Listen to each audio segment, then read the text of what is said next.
జగనన్న ప్రభుత్వంలో రైతు రాజయ్యాడు. రైతన్న బాగుంటే రాష్ట్రం బాగుంటుందని నమ్మిన జగనన్న రైతు భరోసాతో పాటు రైతు భరోసా కేంద్రాలు తీసుకొచ్చారు.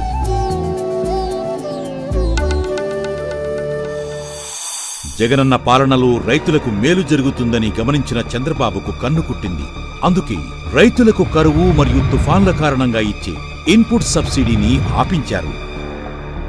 ఎన్నికల కమిషన్కు ఫిర్యాదు చేయించి 11,59,126 మంది రైతులకు చెల్లించాల్సిన 1,294.6 కోట్ల ఇన్పుట్ సబ్సిడీ బకాయిలను అడ్డుకున్నారు.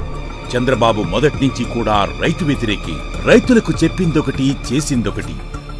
రైతుల్ని అప్పుల పాలు చేసిన వ్యక్తి.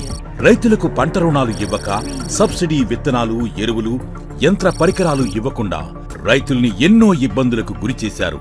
ఇప్పుడు ఇన్పుట్ సబ్సిడీని అడ్డుకుని మరోసారి రైతన్న వ్యతిరేకి అని నిరూపించుకున్నారు. మన రాష్ట్రానికి పట్టిన గ్రహణం వీడాలంటే మే 13న జరిగే ఎన్నికల్లో ప్రతి ఒక్కరూ 2 ఓట్లు ఫ్యాన్ గుర్తుపై వేయాలి.